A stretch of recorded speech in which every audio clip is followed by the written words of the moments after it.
information on this site.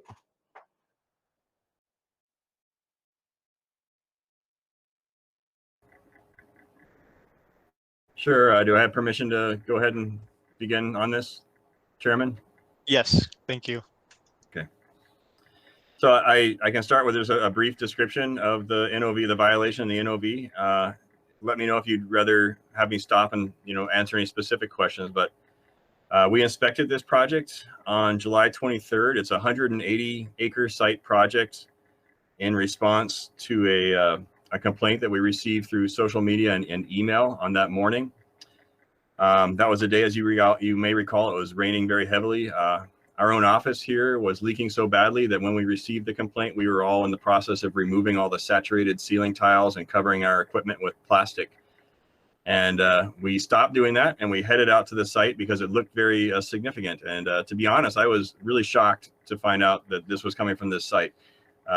And the reason for that is we had worked so closely with their design engineer back in 2018 and early 2019 to make sure that this design was, bulletproof, really. There are so many ponds that have been designed and we held them to every inch of our standards in the manual we have. So it was surprising to me to get out there and find out that they had not installed ponds. And so we found significant evidence of a real major site runoff that had gone off site. One area went off in the direction of some private property.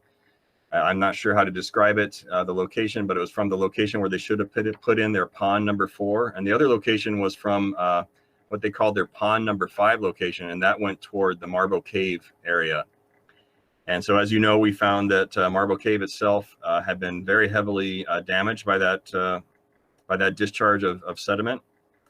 And so we came back and immediately began working on a notice of violation and a penalty order. And that was issued on July 29th. And we cited them for 5 counts of violations over a period of 368 days, going back to June, or I believe it's June in 2020. And that total penalty would have been $18.4 million.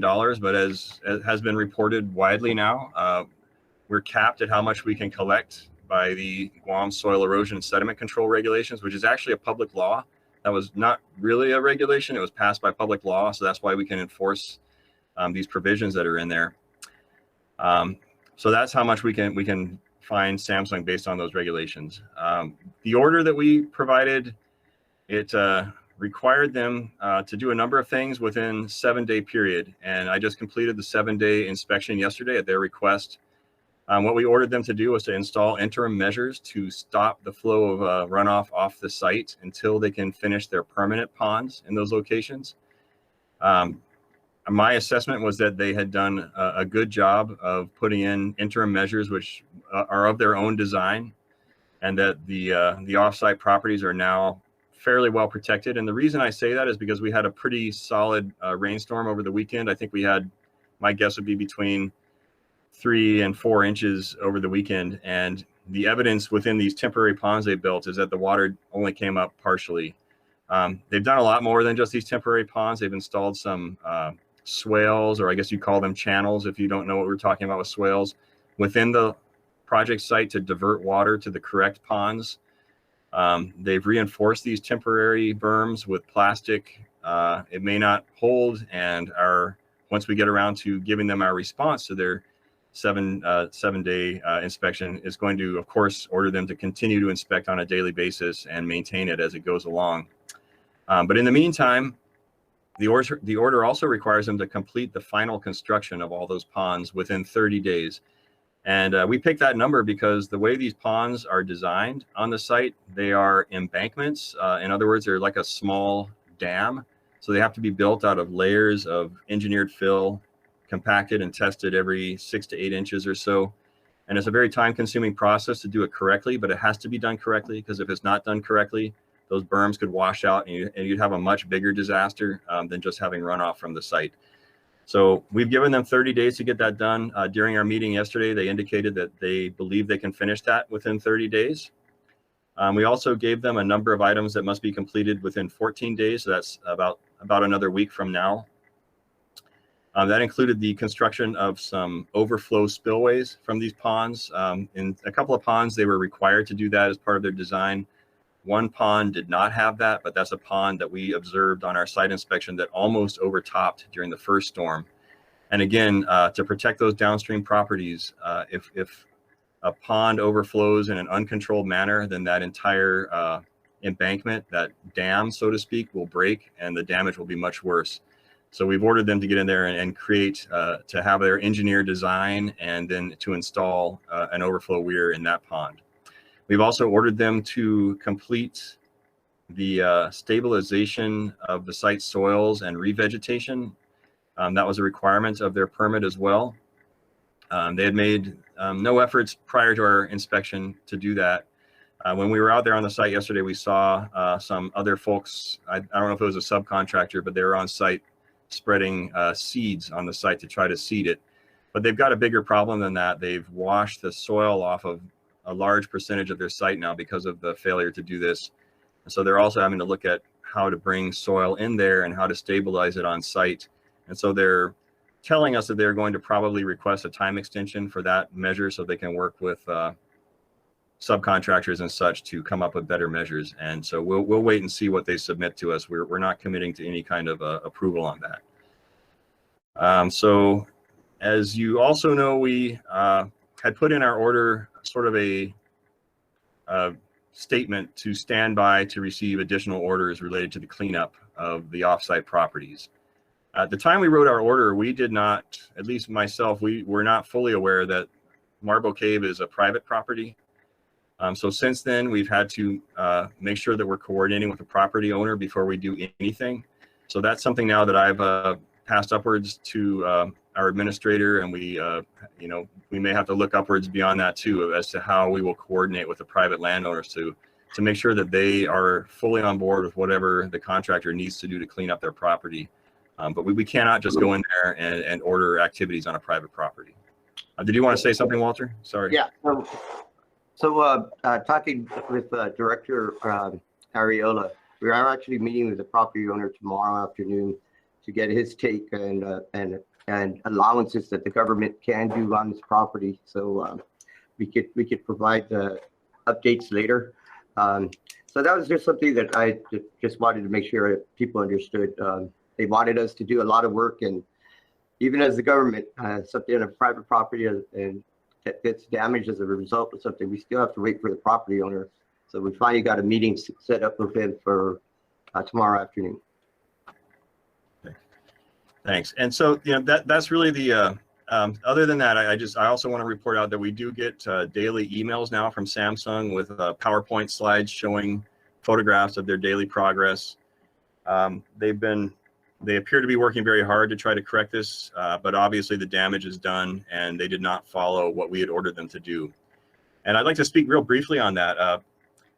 We had met with Samsung. I went back through my records. We had a meeting, a pre-construction meeting with them back on March 11th last year, just a few days before we had to shut down for COVID. And Johnny Abadania, the manager of our water pollution control program, who works under me, and he's in charge of that program, we had both sat down with Samsung and we had very strongly warned them against not putting in their erosion control features. And we had given them examples that we told them about the notices of violations we had issued to other contractors and fines that we had issued. And we told them to be real careful because we're going to be enforcing this. And they signaled their understanding of that. In fact, they came back to us a few days later and asked for copies of NOVs we had issued over the past few years. And at the time, I thought that was probably just because they wanted to see what they needed to avoid. We ended up having another meeting with them in June of 2020 to discuss this again. They gave us a presentation by Zoom because at that time, as you know, we were on restrictions as to how we could meet people in the office. And again, they asked for copies of our notices of violations, and we directed them to our website because that's where they all are. I don't know what to make of that. I think that regardless of what reason they had asked to see the copies of those notices of violation, I think it's clear evidence that they knew that what they were supposed to do. Our staffing. Now, I want to get back to why we were not out there inspecting right away earlier on in the project. So we don't have very many staff, as you guys know. My division, water division, has 11 vacancies out of 23 authorized positions. Within that program, I have 2 inspectors. They share one vehicle sometimes. Sometimes they don't have a vehicle and they have to borrow. Last, I pulled together their inspection numbers from our quarterly reports for this last quarter, this last fiscal year, starting last October, fiscal year 2021. So for 3 quarters, 9 months, they conducted 486 inspections. And our estimate, based on the permits that we issued over the last year and a half, is that there is about 850 active construction sites on the island right now. So of those 486 inspections, they performed 431 inspections, which is about 89% of that, strictly for permitting purposes, because that's really the pressures that's on us from the outside, is to get permits issued as rapidly as possible. So that's what most of their time by default has to go to. 35 inspections, which is 7%, were to respond to complaints, and 20 or 4% were just for routine compliance. And many of those were for routine compliance inspections that we must do as a condition of the federal grant money we receive, mostly for GWA infrastructure, for example, lift stations and such. So we would have loved to get those guys out there, and it was definitely a priority site for me. But like I said, we had meetings ahead of time with Samsung, and it seemed clear to me that they knew what they needed to do. And we did not direct our staff to bypass any of their other permits and to go out there and look at that site. And in retrospect, we should have. But I'd really like to make sure that folks understand that our staff work very hard. They do not sit around on their butts doing nothing. They were working very hard. In fact, that day, I performed that inspection myself, because even though our roof was falling in from our office, literally, they were out inspecting for permits at that very time. I hate to see attention being deflected away from Samsung. I believe very firmly that they were at fault here.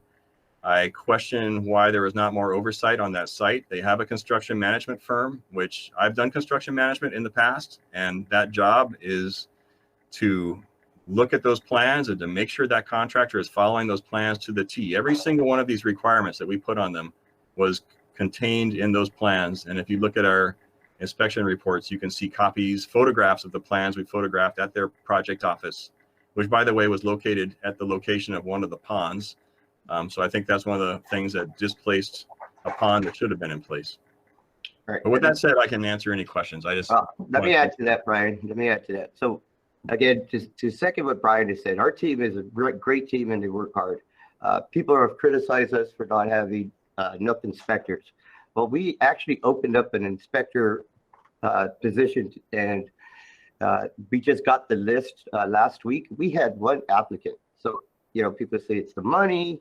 Some people say, why aren't you doing anything? We're trying. I was told maybe it's because the Recovery Act, the unemployment, they pay more than that position. Well, if that's the case, we plan to open up in October again. But, when we're short of inspectors, it's not from lack of trying. We've just announced it. We got a list and we had 1 applicant, and that's it. And this is an entry-level position. You need a high school degree and maybe some experience or knowledge of the environment, but 1 applicant. And again, I was told it's probably because of the money that unemployment that they're getting till mid-September. And so that's why we're going to try again in October or the end of September to re-announce it, and hopefully we get a better showing of applications, because you can't hire someone if we're not getting the resumes or their applications.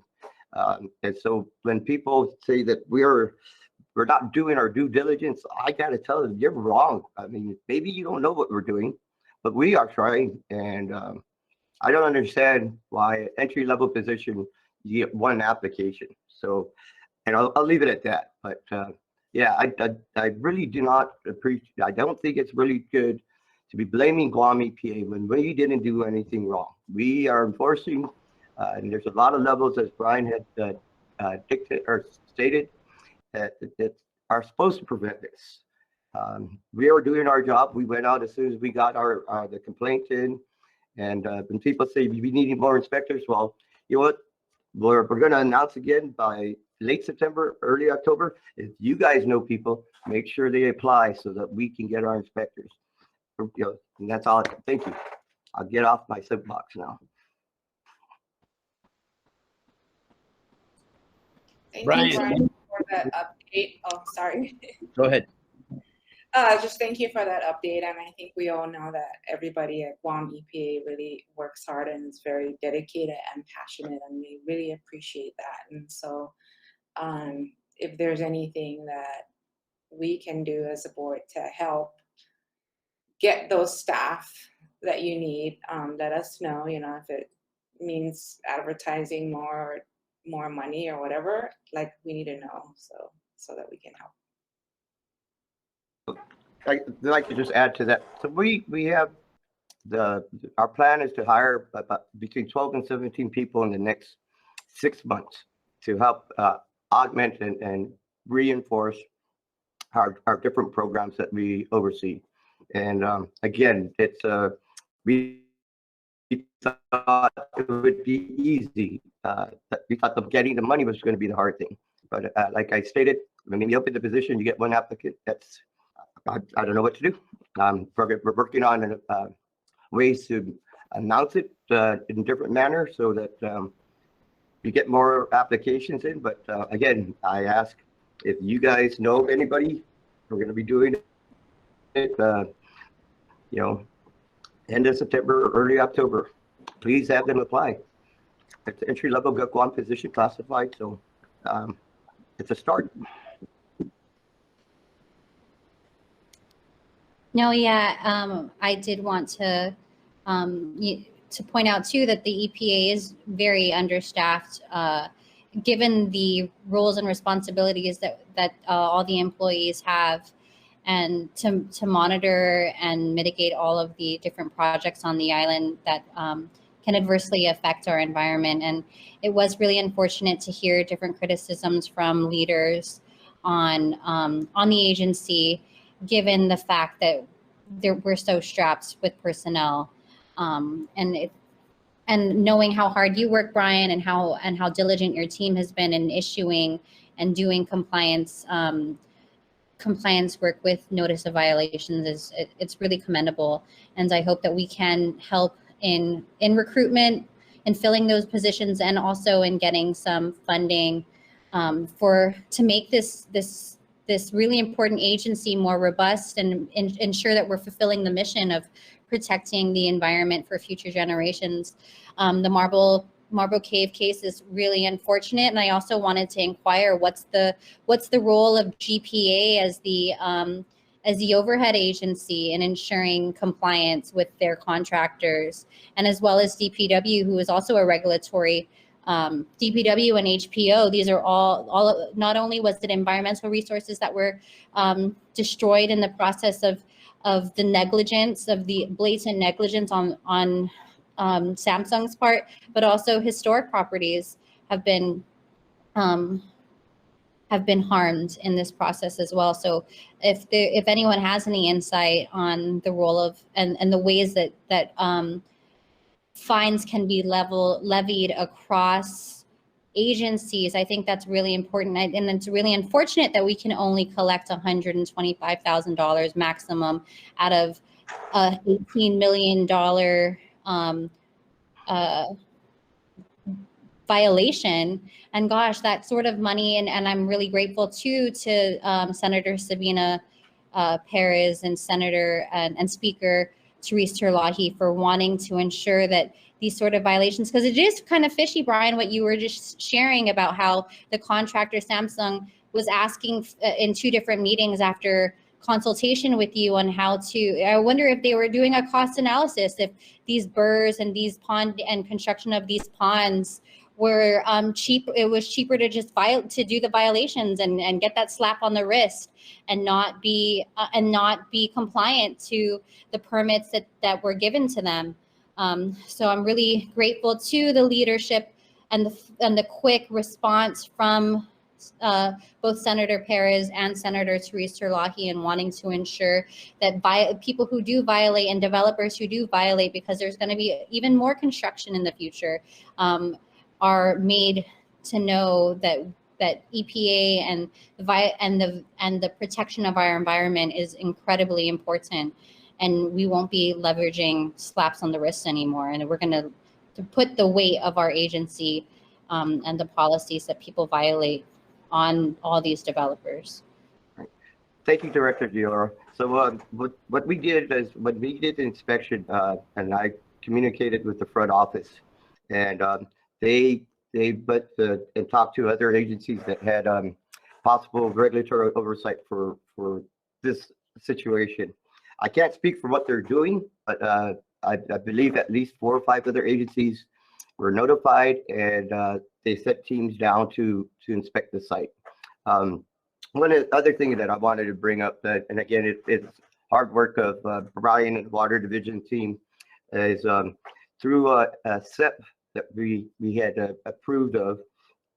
For this type of incident, there's going to be courses that are going to be paid for by the violator for soil erosion and sediment control. So it kind of works out with a plan, but there is going to be free courses for people, and we can provide the specifics once that SEP is implemented.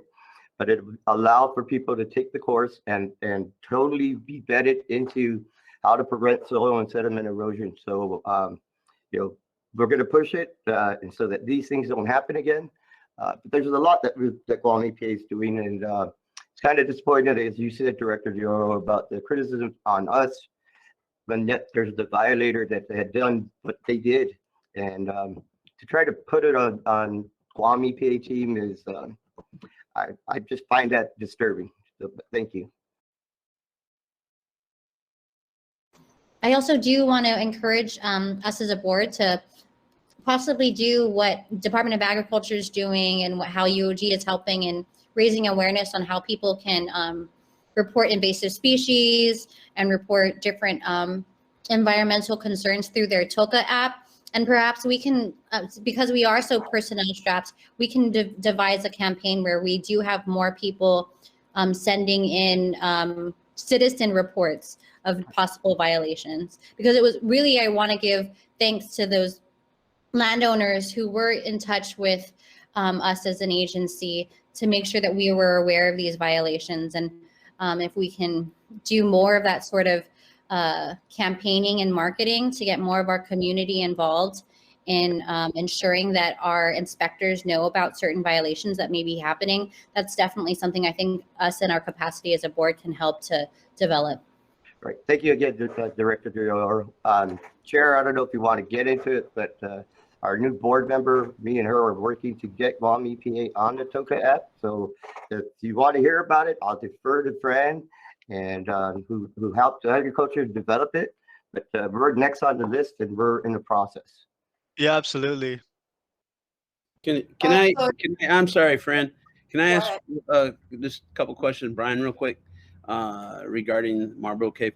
Hey, Brian, do we know if any of the contractors or people involved with the construction up there had any prior NOVs on construction sites? And you mentioned that they were spreading seed, but you didn't know how it was going to grow because they had stripped away the soil. Do we know where that soil went, or even where the jungle went, what they did with the jungle that they cleared to make the place?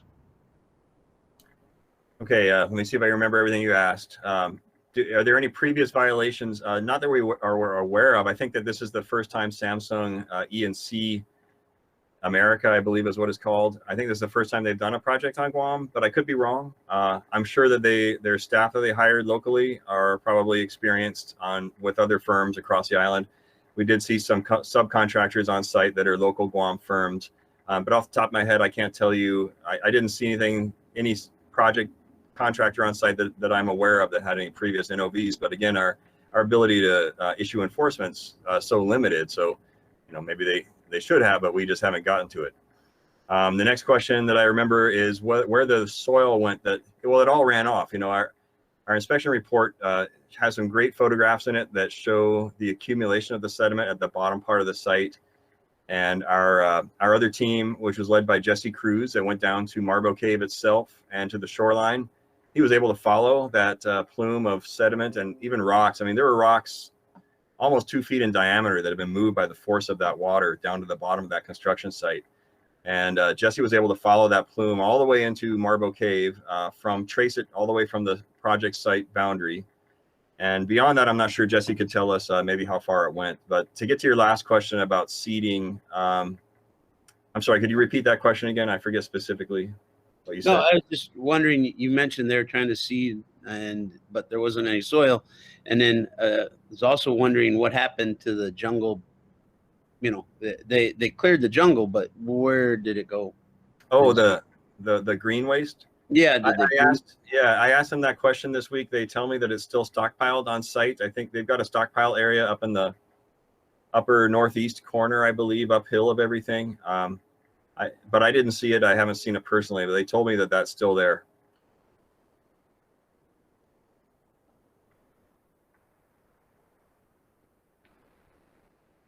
I mean, Jesse, did you want to chime in on how far you were able to trace the sediment from the site down the slope toward the shoreline? We hiked from the top of the entrance to Marbo Cave all the way to the fence line of the project, and that's where the main plume is. And it covers, you know, we didn't measure it, but it covers most of the jungle area between those two areas. When we hiked down to the shoreline, we didn't see any. This was again a week later, but there was no evidence of any sediment along the shoreline or any plumes like that. So it looks like it looked like it all went into Marbo Cave, and we're not sure if it washed out from the cave or not. But again, everything indicated that it left the site and went into the cave. But I'd like to just clarify that the site discharged from 2 locations, and we did receive photographs through social media that purported to show a sediment plume in the ocean on that day. I think it was the July 23rd, and we've been able to match the shape of the hills above that photo, and it looks like it came from the site, but we don't have access to that original photograph.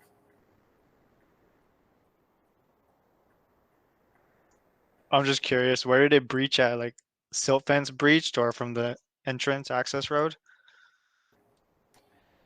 Yes, it left the site at the location where Pond 5 was supposed to have been and where Pond 4 was supposed to have been. So they had installed the perimeter swales, which are channels that collect the runoff and send it to one location. So they concentrated all the runoff at that location, but there was no pond to catch it. So it almost made the situation worse than it would have been if they had done nothing, because it was just so concentrated at 2 points that it just really blew out. And there was nothing there to catch it or stop it, which there would have been if they had built their ponds.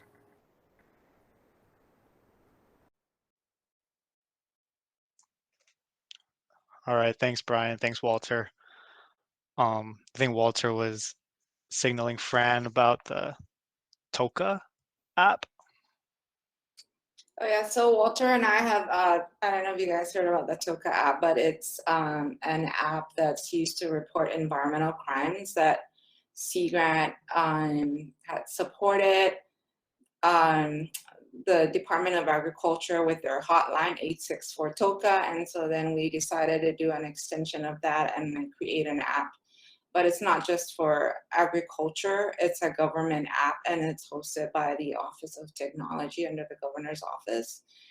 And so Walter reached out to me and was interested in participating in the app. And so we're currently in development of like, including all those environmental crimes that well, to start with, hazardous waste collection and dumping, air pollution from buses, generators, cars, solid waste, illegal dumps, and abandoned vehicles, soil erosion issues.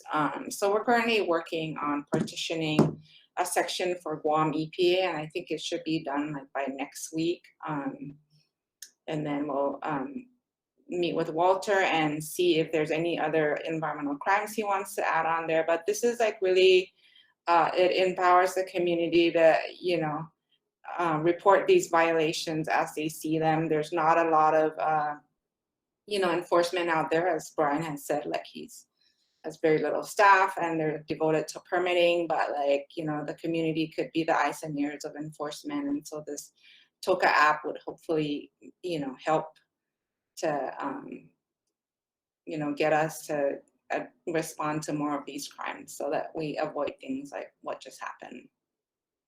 Yeah, so it's currently in development, and hopefully by next week we'll have something, and then maybe by next meeting we can show something to you guys. Hey, Chairman, could I add a comment onto that? Yeah, absolutely.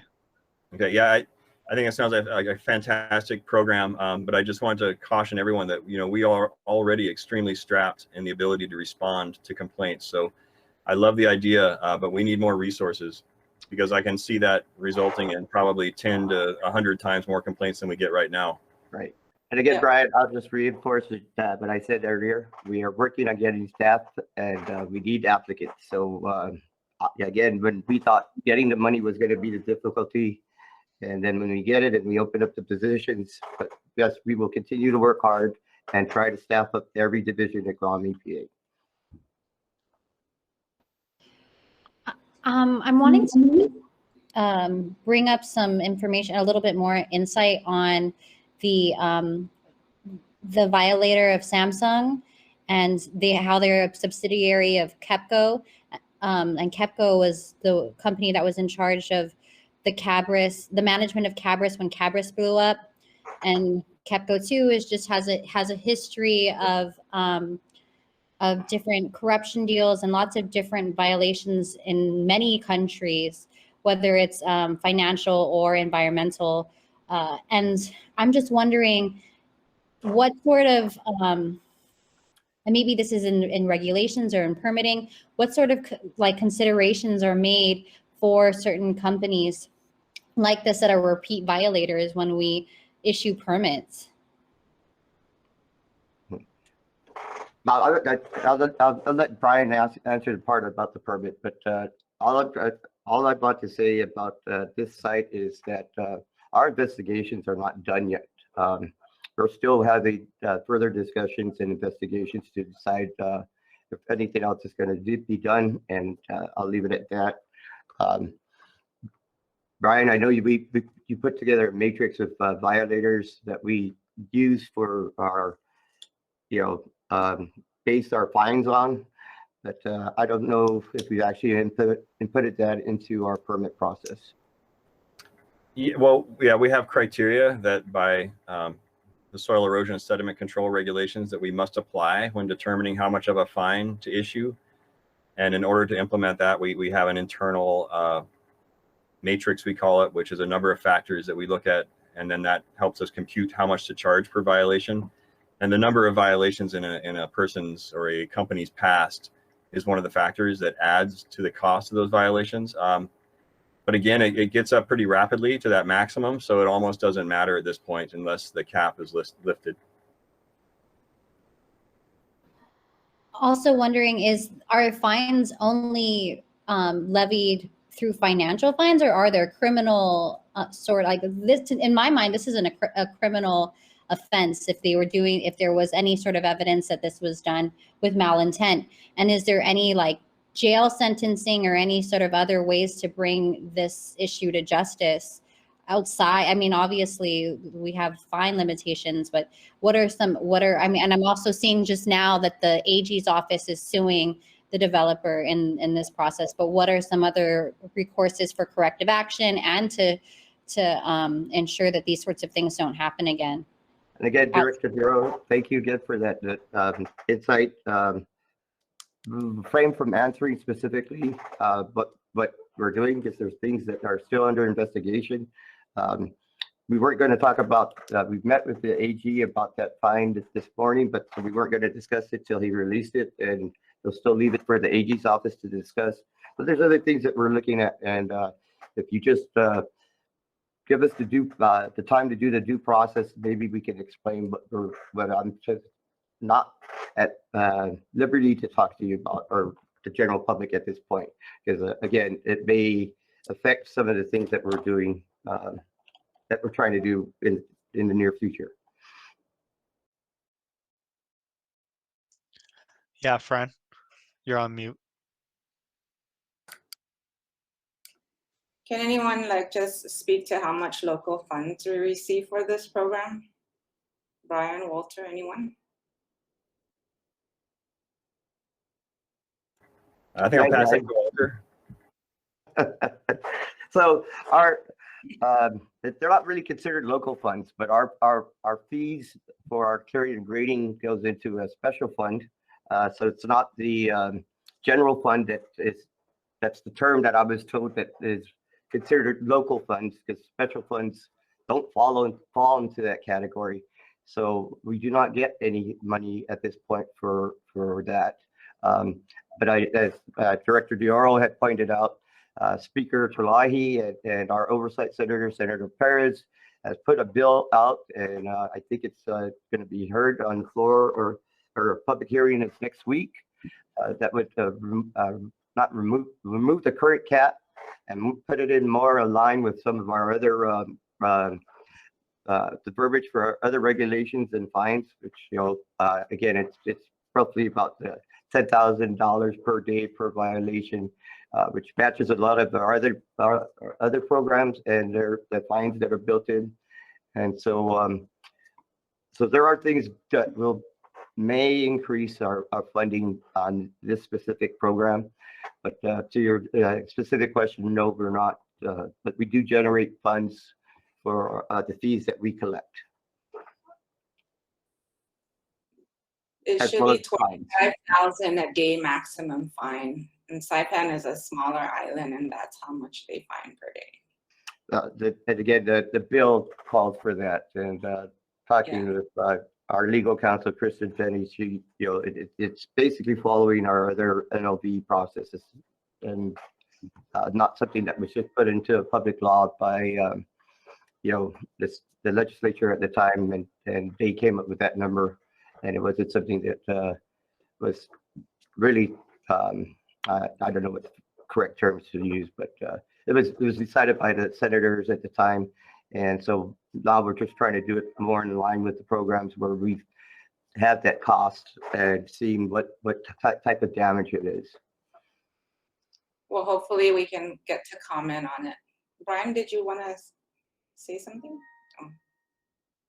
No, I just wanted to echo Walter, and we do collect permit fees, and for that program, the Water Pollution Control Program, it amounts to around $60,000 a year.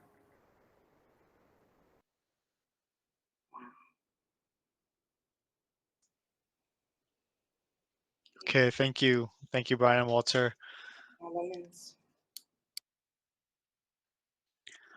So that's everything.